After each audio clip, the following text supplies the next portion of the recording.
E o que é que estou percebendo? Há um universo muito variado da presença juvenil dentro do Sírio. Nós vamos encontrar uma grande massa de jovens engajados na igreja, que participam de comunidade, de catequeses, de grupo, de liturgia. Nós vamos encontrar outra massa que são católicos, convictos, participam, mas não estão agregados, né, participando de pastorais ou de grupos. E nós temos outros que se sentem católicos, eventualmente católicos, e participam das festas de vez em quando, vão à missa. E, de fato, há outra parte de jovens que vão porque é o Sírio, porque o amigo vai, porque é uma festa cultural também, e assim por diante. Então, dentro desse grupo de jovens, setor juventude mais engajado, nós temos um grupo que está evangelizando outros jovens no próprio Sírio. Isso é muito significativo, justamente porque nós percebemos que nem todos que vão ao Sírio são convictos católicos. E há uma preparação de uma juventude para esta conversão dos demais jovens? Exatamente. Agora já está tendo todo um processo de preparação de jovens para serem evangelizadores de outros jovens. E esses dias, anteontem, fizeram uma reunião de formação para escutar, para saber abordar, tocar um pouco o coração, perguntar o significado da participação no Sírio, por que na corda, por que estão lá. Uma coisa é verdadeira, os jovens estão abertos a Deus. A dimensão religiosa, a dimensão espiritual no jovem é muito forte. É muito forte. É também, certo, crescente o ateísmo no meio da juventude. Mas eu creio que seja muito mais forte e significativo para ser propagado a dimensão religiosa. Doutor Antônio, é muito propagado a corda do Sírio. É justamente o maior foco da mídia, de um modo geral, é em torno da corda. O que significa aquele sacrifício da corda? Existem alternativas que a igreja ofereça para quem não tem essa coragem, não tem essas condições de ir na corda, que hoje é cada vez mais jovem, por falta de condições realmente físicas de ir, de acompanhar. E eu já vi algumas pessoas que se lamentam por não poder ir na corda e, consequentemente, acham que são devedores, porque deveriam se sacrificar para pagar suas promessas alcançadas e assim por diante. O que é que o senhor sugeriria para esse tipo de questão? Bom, eu diria, a primeira coisa nessa área é resgatar o verdadeiro sentido da corda, né?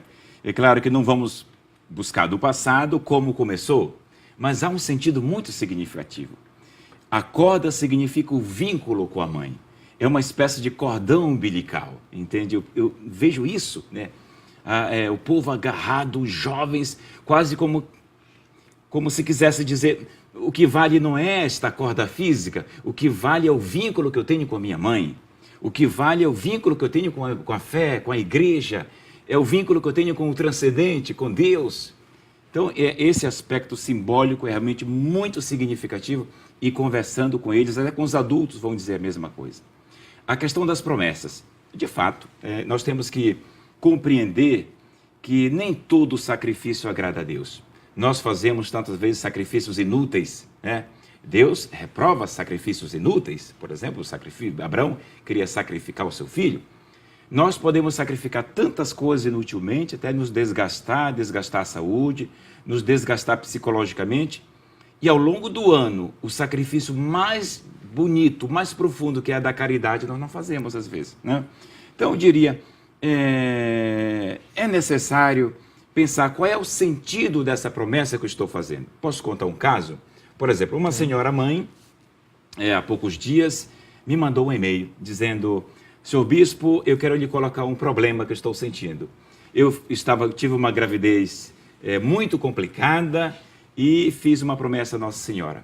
Se meu parto fosse normal, sereno, tranquilo, eu iria fazer um bebê, mandar fazer um bebê de cera e colocá-la no carro das promessas.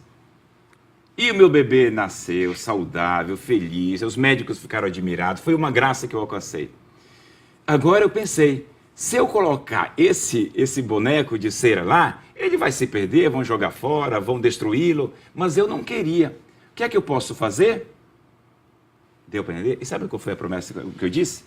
Eu disse, você tem razão. Você conhece suficientemente Nossa Senhora? Ela disse, não. mas eu amo a minha mãe. Então, eu vou lhe dar uma promessa alternativa. Você vai ler a vida de Nossa Senhora a partir dos evangelhos. Leia o evangelho de Mateus, leia o evangelho de Lucas, leia o evangelho de João. Aí você vai conhecer verdadeiramente não só Maria, mas as suas virtudes, as suas atitudes, e você vai reproduzir o comportamento de Maria na sua vida concreta. Ela agradeceu, que maravilha, dessa forma eu vou crescer. Então eu creio que é uma questão de catequese. Sem dúvida a igreja tem que apostar mais nessa questão catequética, né? Qual é o significado real das promessas e qual é o sentido do sacrifício que eu estou fazendo. Se é para fazer uma coisa, né, pontual, que termina ali e não me comprometo mais, talvez tenha pouco sentido. Todo e qualquer sacrifício moral, litúrgico, eclesial, não tem um ponto e basta. Tem um prolongamento da nossa vida. Assim é a liturgia, assim é a nossa vida moral, assim são nossos compromissos éticos. Então tem que pensar. Porque se é uma coisa puramente comercial, né? Comprei, pronto e basta, paguei e não me comprometo mais, talvez estaria pobre de sentido. De significado. Dom Antônio, o senhor falou agora uma palavra muito importante, que é o fator comercial em torno do Sírio. Se tornou também, sem dúvida nenhuma, um evento que mexe na economia da cidade, na economia do Estado. Qual é o limite? Até quando pode ser explorado economicamente um evento dessa natureza? Como é que o católico deve se portar com referência a essa questão comercial em torno da emoção do Sírio? Eu creio que Jesus Cristo ele nos dá um direcionamento quando encontrou o Templo de Jerusalém, no qual havia um comércio intenso e a fé tinha se tornado um elemento periférico. Eu creio que o critério é esse, é ver até que ponto a fé está sendo de fato o centro de tudo aquilo que acontece em volta, né? Se nós formos pensar, essa relação entre a religião e a economia é em todo o mundo. Pense, por exemplo, no mundo católico, Aparecida, Lourdes, Fátima, Roma, Guadalupe, mas também pense em outras religiões, pense nos templos indianos, pense no mundo muçulmano e assim por diante. Então, sempre tem uma relação direta por uma questão mesmo de sobrevivência, de estrutura, e nada é de graça. Mas o critério é esse. Deve haver também um critério de fé a mover a economia. E esse critério de fé desemboca nas relações éticas, nas relações justas, nas relações de respeito, de equidade.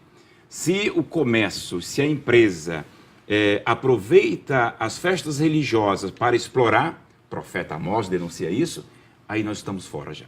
E eu creio que a igreja ela tem um dever de ser guardiã, de fazer com que o elemento religioso, a fé, a questão transcendente, seja o centro de tudo e que zele pela questão ética do comércio que gira ao redor da religião, digamos assim. Dom Antônio de Assis, muito obrigado por essa primeira entrevista, espero que seja a primeira de muitas. Muito obrigado por ter vindo, muito obrigado pelas suas palavras e as câmeras estão à sua disposição para a mensagem do Sírio. Muito obrigado pela oportunidade e parabéns pelo programa. Há muitos anos estive aqui e vejo que continua a beleza do seu programa. O que é que eu poderia dizer aos nossos ouvintes, né, que participam do Sírio, é que não fique somente no elemento tradicional, né? O Sírio não é somente uma festa da tradição do povo paraense, uma festa cultural, é sobretudo uma festa religiosa. Portanto, não haverá Sírio se não tem fé, não haverá Sírio se não tem compromisso religioso, não haverá Sírio se não tem engajamento eclesial, não haverá Sírio verdadeiro se não temos um compromisso moral, um compromisso ético conosco mesmo e com a comunidade onde nós vivemos. Não haverá Sírio se não houver espiritualidade. Então, que a gente possa cada vez mais não só participar das procissões, mas olhar para as virtudes de Maria, para as virtudes da Mãe de Jesus, porque ela tem muito a nos ensinar. Desejo a todos um feliz Sírio, uma boa festa. Para o senhor também, muito obrigado. Muito obrigado. Logo depois do intervalo, o Epaminondas estará aqui conosco. Volto já.